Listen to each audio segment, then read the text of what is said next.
안녕하세요. 하루쿤입니다. 이번에 들려드릴 이야기는 영화 3096일로도 유명한 나타샤 캄푸시의 이야기입니다. 그럼 바로 시작하겠습니다. 나타샤는 1988년 오스트리아의 빈이라는 마을에서 태어났습니다. 나타샤의 어머니는 나타샤가 처음 낳은 아이는 아니었는데요. 전 남편 사이에서 두 아이가 있었고 이혼을 하게 된 뒤 혼자서 두 아이를 독립할 때까지 힘들게 키워냈다고 합니다. 그렇게 두 아이들이 20살이 지나고 다 독립을 하고 난 뒤에 다음 남편으로 지금의 나타샤의 아빠를 만나게 됩니다. 나타샤의 엄마는 혼자서 힘들게 두 명의 아이를 독립할 때까지 키웠던 터라 아이의 계획은 전혀 없었지만 둘 사이에 아이가 생겼고 그렇게 나타샤가 태어나게 되었습니다. 나타샤의 엄마는 모든 일을 되도록 혼자서 해결하도록 교육을 했으며 혼자서 밖에 나가지 못하게 하고 놀이터 가서 노는 것도 위험하니 잘 못 놀게 하면서 모르는 사람이랑도 말하지 말라는 말을 늘 하곤 했습니다. 그러한 이유에는 나타샤가 사는 동네가 치안이 좋은 곳은 아니었기 때문인데요. 거리에는 늘 술 취한 사람들이 질비했고 도둑들도 많아 밤늦게 혼자 돌아다니기에는 너무나 위험했죠. 나타샤를 너무 많이 사랑했기에 위험한 상황을 만들지 않으려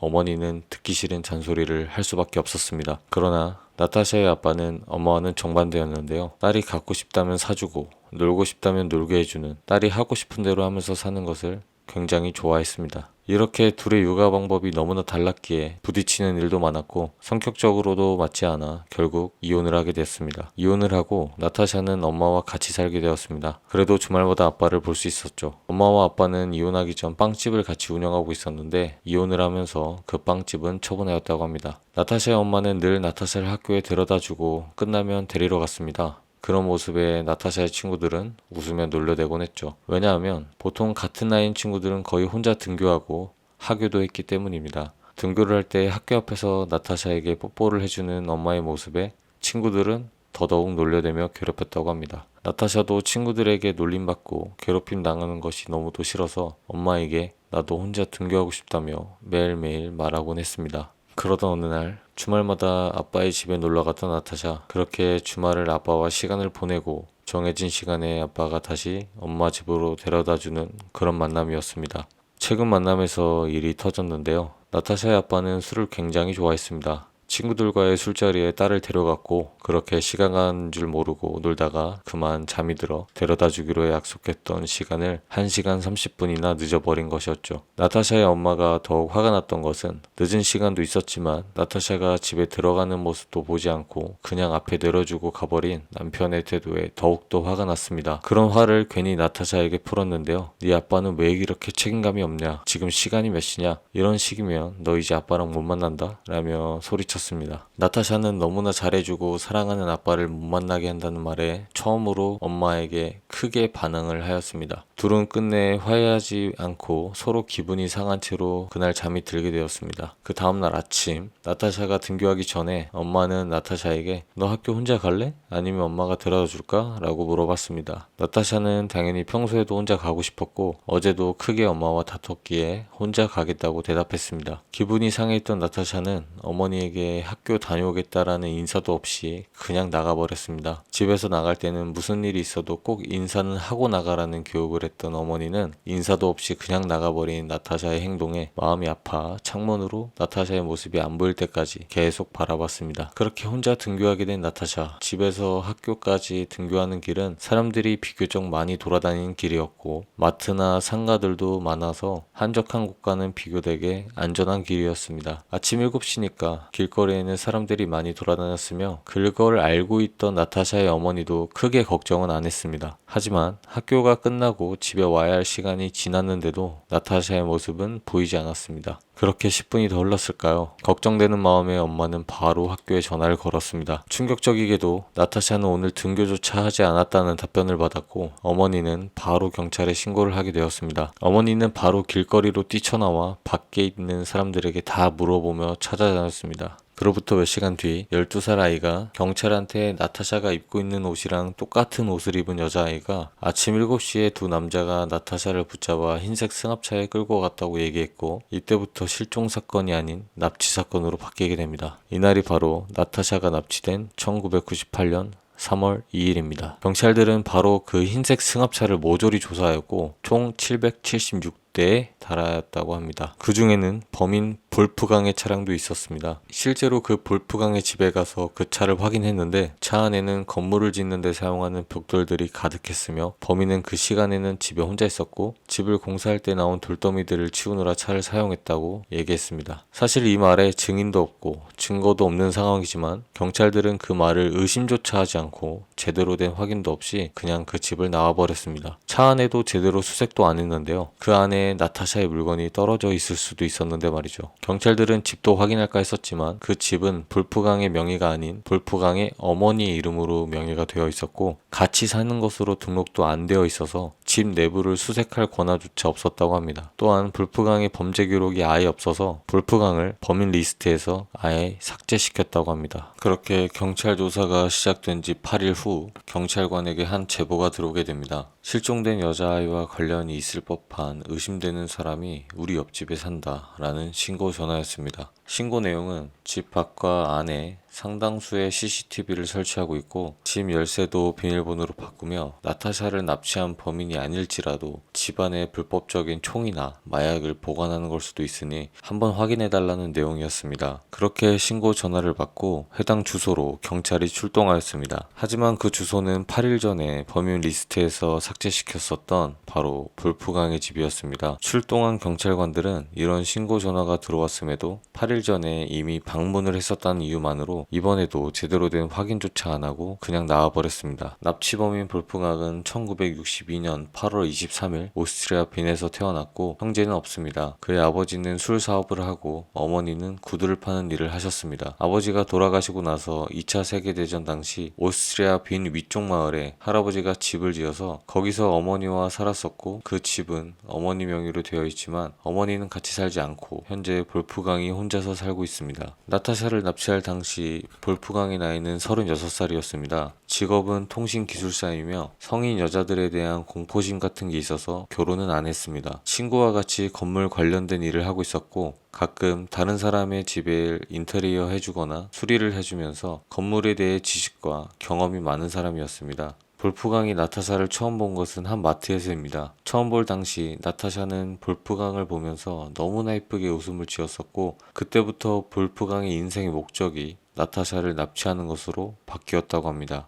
그리고 본인의 집 지하실에 감금할 곳을 직접 공사하면서 모든 것을 미리 다 준비해놨습니다. 나타샤는 납치된 당일 등교하기 위해 집에서 나와 길을 걸어가고 있을 때 맞은편 멀리에서 흰색 승합차를 세우던 남자가 그 옆에 서서 무언가를 찾고 있는 것 같은 부자연스러운 모습을 보였다고 합니다. 그런 모습에 나타샤는 조금 이상하다는 생각과 의심을 했습니다. 평소 어머니는 너가 가는 길에 의심되는 사람이 있으면 바로 다른 길로 돌아가든지 도망가라고 말했었고 그 말을 기억하고 있었지만 설마 나에게 무슨 일이 일어나겠어? 라는 생각과 본인 스스로 나는 용기 있는 여자아이다 라고 되새기면서 의심은 됐지만 그냥 지나가기로 마음 먹었습니다. 그렇게 점차 가까워질 때쯤 그 의심스러운 남자는 바로 나타샤를 끌어안고 차에 집어넣으며 지금부터 내 말 안 들으면 죽여버리겠다. 뒤로 앉아라. 소리 지르지 마라 라며 협박했습니다. 그렇게 뒷자리에 태우고 운전을 하면서 어느 누군가에게 계속 전화를 걸면서 불안해하는 모습을 보였다고 합니다. 범인인 볼프강은 운전을 하며 나타샤에게 너를 다른 사람에게 얼른 넘겨버리고 나는 마음이 좀 편해지고 싶다 라는 등 이상한 소리를 하면서 굉장히 불안해했다고 합니다. 마치 자신은 납치를 도와주기만 하는 사람인 것처럼 말이죠. 그렇게 누군가에게 계속 전화를 걸어댔던 볼프강은 이내 전화를 계속 안 받는 건지 포기를 하고 그대로 자신의 집으로 데려갔습니다. 나타샤는 차 안에서 도움을 청하기 위해 창 밖을 보려고 노력을 했는데 밖은 온통 나무뿐이었고 지나가는 사람을 봐도 사실 범인이 너무 무서워서 아무 소리도 내지 못했다고 합니다. 이 모든 게 순식간에 벌어진 일이라 나타샤는 스스로도 이게 꿈인지 진짜인지도 판단이 안 설 정도로 그 상황이 너무나 빠르게 지나가고 있었습니다. 너무나 놀랬기에 몸도 굳어지고 생각도 판단도 굳어져 버린 것이죠. 그렇게 하염없이 창밖을 보고 있는데 할머니 집도 지나가고 엄마와 아빠가 같이 운영을 했었던 빵집도 지나갔다고 합니다. 볼프강의 집에 도착하자마자 볼프강은 나타샤를 큰 수건으로 뒤덮은 다음에 미리 계획해 공사해 두었던 지하실로 데려갔습니다. 나타샤의 증언에 따르면 차고 한 켠에 교묘하게 숨겨져 있는 작은 문을 열자 지하실로 내려가는 비좁은 계단이 나타났습니다. 이어 계단을 따라 내려간 곳에는 좁은 지하실 창고가 보이는데 타이어가 곳곳에 쌓여 있고 자동차 부품들이 어지럽게 널려 있는 평범한 곳이었습니다. 하지만 벽에 세워져 있는 찬장을 밀자 찬장 뒤에는 성인 남성이 기어서 들어갈 정도로 작은 크기인 강철문이 있었고, 문을 열자 사람이 살고 있는 듯 보이는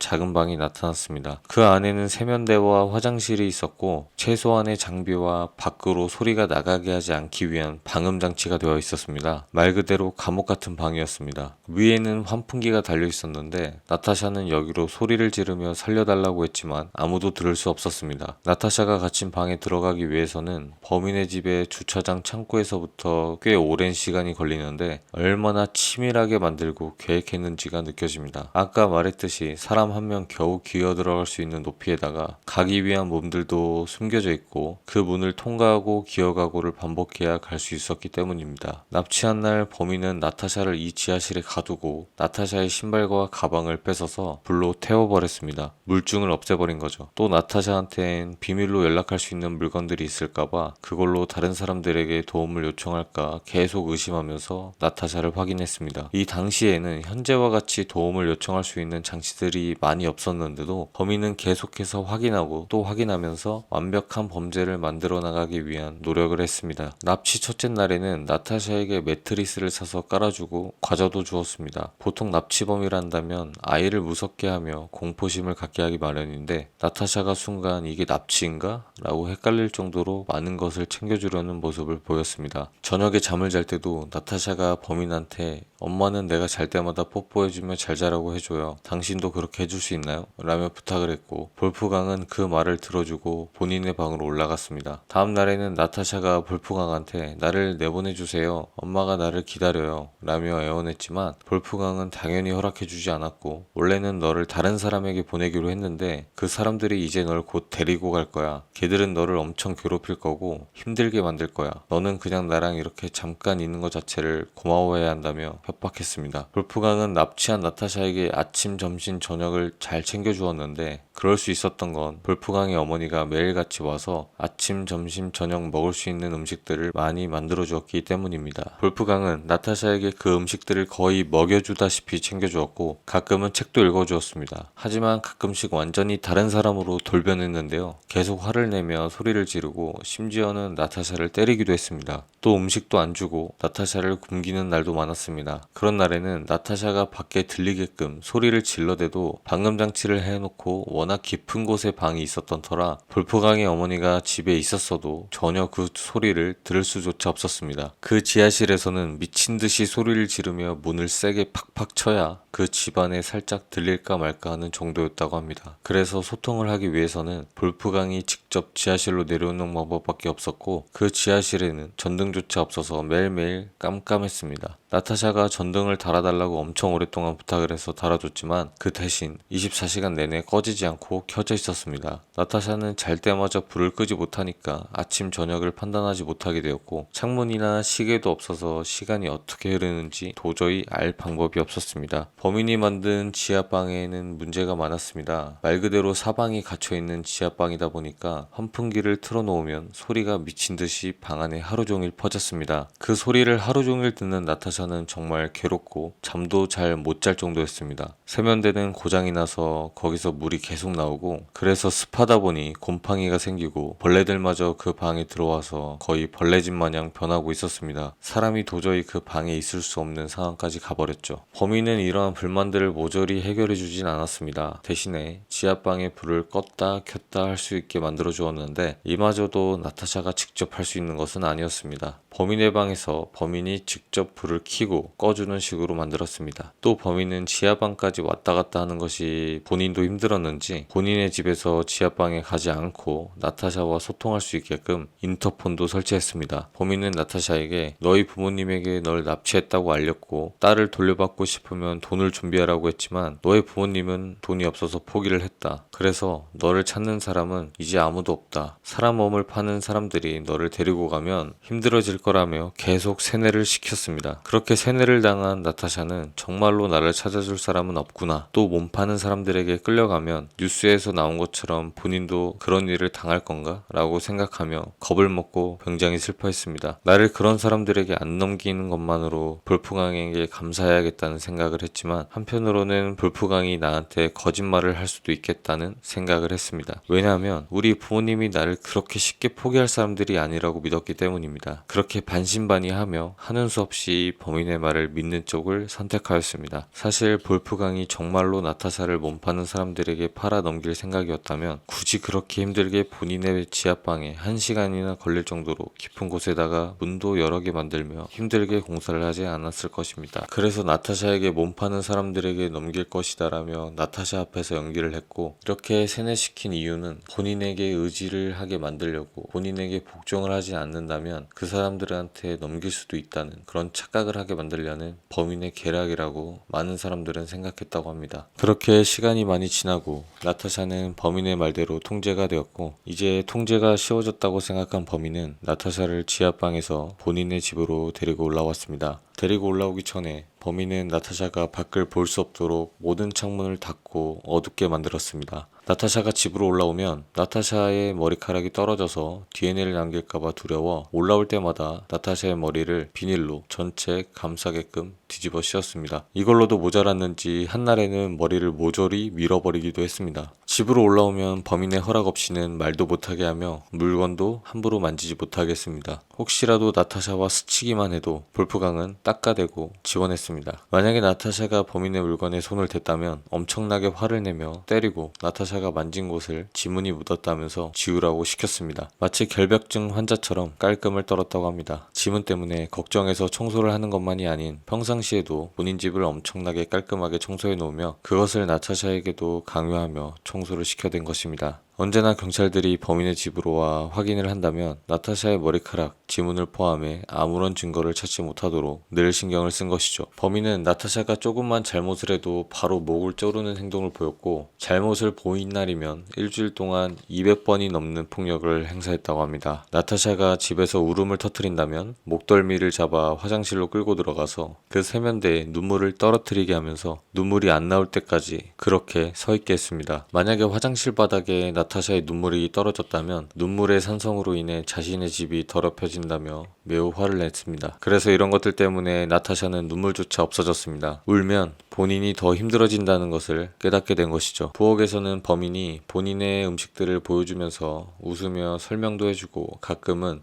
음식을 할 때 나타샤의 도움을 받기도 했습니다. 그렇게 요리한 음식은 범인만 먹고 가끔은 나타샤에게 간보듯이 한두 입 주는 게 전부였습니다. 볼프강은 너는 지금 작은 지하방에 갇혀있는 것도 아니고 왔다 갔다 힘쓸 필요도 없으니 음식을 많이 먹을 필요가 없다. 그래서 이렇게 조금만 주는 것이다. 라며 나타샤에게 얘기했습니다. 범인의 어머니는 가끔 범인의 집에 손님으로 놀러 왔는데요. 놀러 오면 일주일치 먹을 음식을 준비해 주었고 어머니를 제외하고는 범인의 집에 놀러 오는 딱 한 명의 같이 일하는 지인이 있었는데 이 두 명 모두 범인의 집에서 나타샤가 감금돼 있을 거란 사실 자체를 알아차릴 수 없을 만큼 범인은 굉장히 치밀했습니다. 그렇게 나타샤가 납치된 지 몇 년이 지난 후 시간이 지날수록 나타샤에게 본인의 말에 복종하게끔 가스라이팅과 세뇌를 무섭게 하였으며 점점 통제가 쉬워지자 시간이 지날수록 그 지하방이 아닌 범인의 집으로 나타샤를 올라오게 하는 일이 많았습니다. 범인은 나타샤가 창문이나 문 쪽으로 가까이만 가도 폭탄이 터질 것이라고 협박했으며 반 정도 옷 없이 돌아다니게 하면서 집을 청소시켰습니다. 범인이 아플 때는 자신의 밥을 요리하라고 나타샤에게 시키기도 했으며 나타샤가 집안에서 어떻게 돌아다니고 있는지 계속해서 주시했습니다. 어느 정도 나타샤가 커갔을 무렵 나타샤에게 해서는 안 될 짓, 즉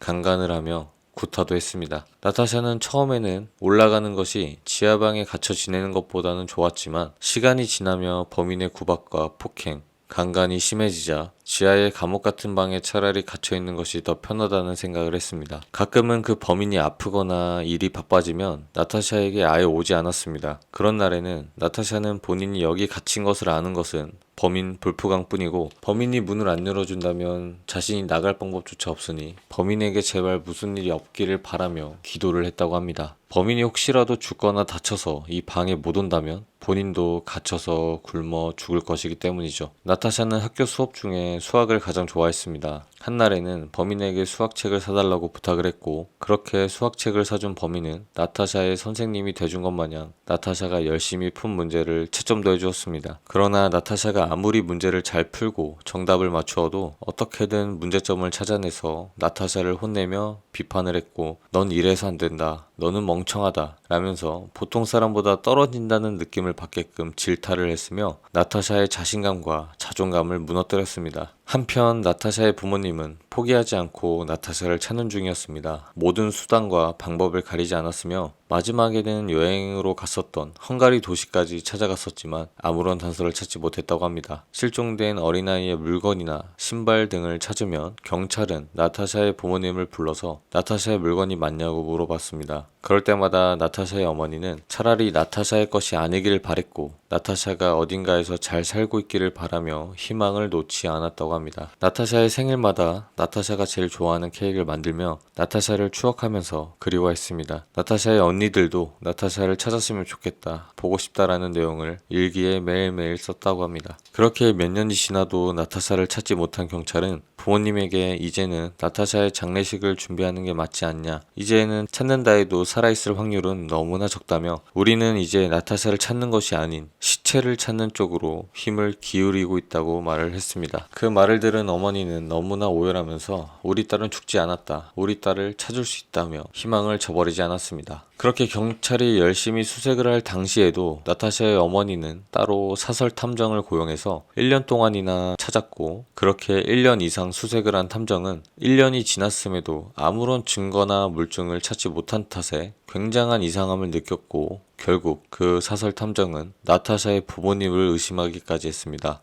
나타샤의 어머니는 비즈니스로 인해 어떤 남자와의 만남을 가졌고 서로 같이 살기를 원했지만 그 둘의 만남에 나타샤가 방해가 된다 생각해서 나타샤를 죽이기로 결심을 했고 그렇게 나타샤를 살해하고 나타샤의 시체를 땅속에 매장시켰다고 탐정이 경찰한테 얘기했습니다. 그리고 그 땅이 어디인지도 정확하게 얘기를 해줬습니다. 그 얘기를 들은 경찰들은 곧바로 그 땅을 찾아가 땅을 모조리 파헤쳤지만 당연히 아무런 것도 나오지 않았습니다. 그렇게 납치된 지 7년이 지난 후 범인은 전과 같이 나타샤를 폭행하며 때리고 괴롭히며 세뇌시키는 하루하루를 반복하고 있었습니다. 위로 올라온다 한들 지하방처럼 창문이 다 닫혀있는 탓에 제대로 된 햇빛을 안 본 지도 오래되었습니다. 나타샤는 범인에게 잠시만 밖에 나갈 수 있게 오랫동안 부탁을 했고 범인은 저녁 시간에 뒷마당에 10분 정도 나갈 수 있게 해주었습니다. 나타샤는 너무나 행복해하며 뒷마당에서 뛰어다녔고 나뭇가지 몇 개를 챙겨가서 지하방에서 하루 종일 그 나뭇가지를 보면서 그 잠시 느낀 10분의 행복을 다시 느끼곤 했습니다. 그렇게 17살이 된 나타샤가 살고 있던 오스트리아 빈 마을도 나타샤가 알고 있던 모습과는 너무나 많이 달라져 있었습니다. 나타샤의 모습을 기억하고 있는 수많은 사람들도 나타샤의 아이일 때 모습을 기억할 뿐이었습니다. 현재 커버린 나타샤의 모습을 알아볼 사람은 거의 없었죠. 그렇기에 범인은 나타샤를 밖에 데리고 나가기에도 편해졌습니다. 범인은 본인의 건설일을 할 때에도 같이 데리고 가기도 했습니다. 대신 밖에서는 아무런 말도 하지 못하게 했습니다. 한날에는 같이 차를 타고 가고 있는데 가는 길에 마침 경찰이 모든 차를 멈추며 수색을 벌이고 있었습니다. 경찰이 범인의 차를 멈추었을 때 나타샤는 도움을 직접적으로 요청하지 못하고 눈빛으로 계속 경찰들을 쳐다보며 도움을 요청했습니다. 하지만 이를 알아차리지 못한 경찰은 그대로 범인의 차를 보냈고 그 이후 어떻게 하면 차에서 도망갈 수 있을까 계속해서 생각을 했지만 범인이 너가 도망가기 위해 조금만 움직이기만 해도 너를 죽일 것이고 너가 도와달라고 한 사람, 너를 도와준 사람 모두 다 죽여버릴 것이라며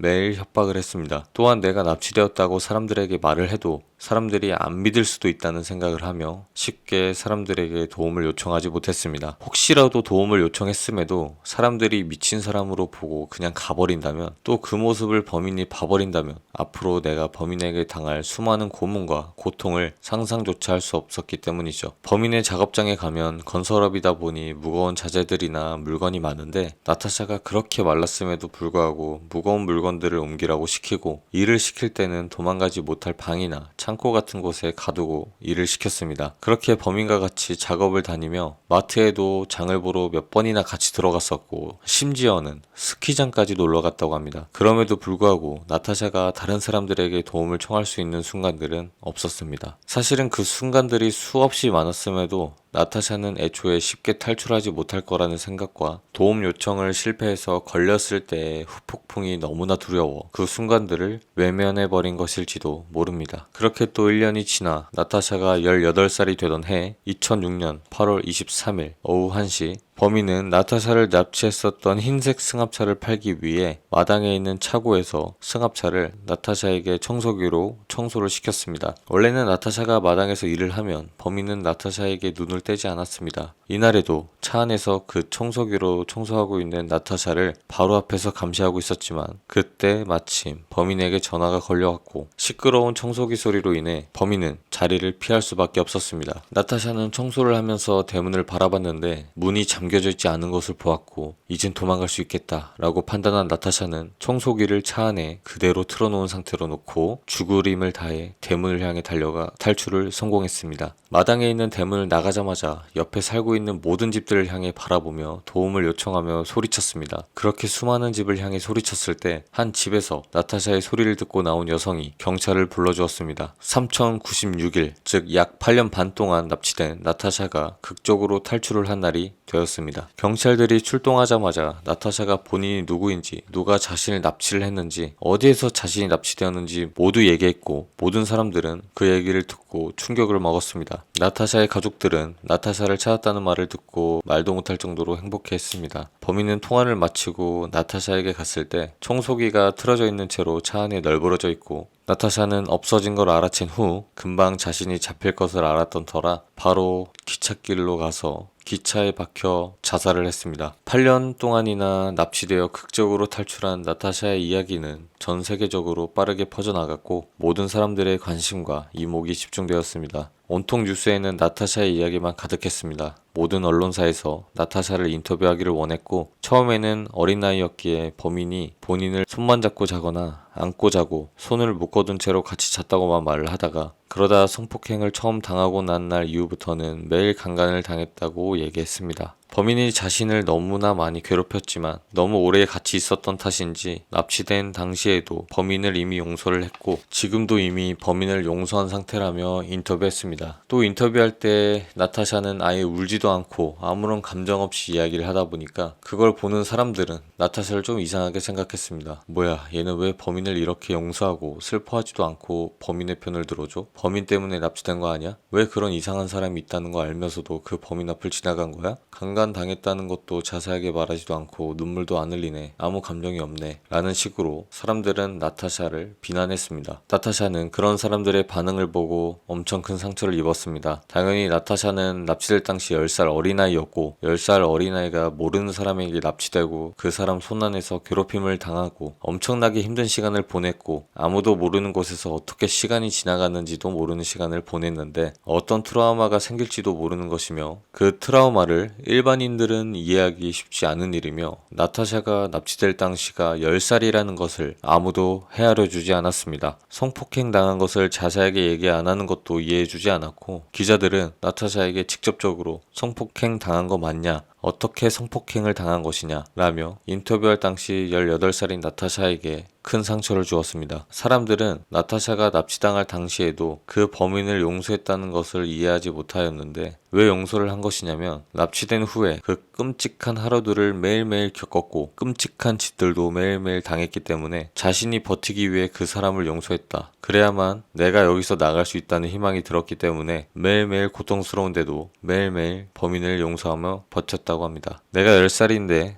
그 범인이랑 맞서 싸우는 것은 불가능하다는 것을 알았고 조금만 시간이 지나서 내가 몸이 커지면 내가 여기서 나갈 수 있는 기회가 분명히 올 것이다 라며 매일매일 자기 자신에게 암시하며 꿈꾸고 그날만을 바라보며 살았다고 합니다. 8년 동안 버티며 살아남아 탈출을 했는데 밖에서는 모두가 자신을 피해자라고 부르는 것이 너무나 힘들었다. 모든 사람들이 나를 그냥 일반 사람으로 대해주길 바랬다고 말했습니다. 또 나타샤는 그 범인에 대해서 얘기를 했는데 범인은 모든 사람들을 증오하지만 다른 사람들은 모르게 행동한다. 다른 사람들 앞에서는 그러지 않은 척 연기하며 지내고 친구도 없다. 많이 외로운 사람. 자신의 인생에 행복이 없고 꿈도 없고 계획도 없고 인생의 그냥 한 목적은 내 옆에서 같이 지내는 것이었다. 자신을 통제하면서 자기가 히틀러의 팬이라고 말했다. 자신을 옆에 두면서 노예 부리듯 나타샤를 자신의 감옥에 가둔 수감자로 두는 그 느낌을 좋아했다며 말했습니다. 경찰들은 범인의 집을 확인하러 갔을 때 자기가 체코 사람인 마냥 민증과 여권을 거짓말로 만들어 놓은 것을 발견했으며 나중에는 나타샤와 체코로 떠나 살 준비를 한 것으로 보였습니다. 국민들은 나타샤의 뉴스를 보자마자 경찰들을 향해 굉장한 비난과 질타를 쏟아냈습니다. 나타샤가 사라지자마자 바로 찾을 수 있었는데도 불구하고 범인에 대해 정보를 얻었는데도 제대로 된 확인과 수색을 안 했을 뿐더러 옆집 사람까지 그렇게 확실하게 정보를 주었는데도 범인의 말만 믿은 채 제대로 된 확인도 없이 그냥 나가버리지만 않았어도 납치된 지 8일 만에 찾을 수 있었습니다. 그로 인해 나타샤는 8년 반 동안이나 납치를 당했습니다. 나중에 인터뷰한 내용으로는 나타샤는 추후에 자신이 납치되었던 집을 구매하게 되는데 그러한 이유에는 다른 사람들이 자신의 납치된 곳을 관광지로 이용을 할까봐라는 대답을 했다고 합니다. 또 다른 조사에서는 그 남자의 유일한 유산으로 그 집을 나타샤에게 주었다는 정보도 있었습니다.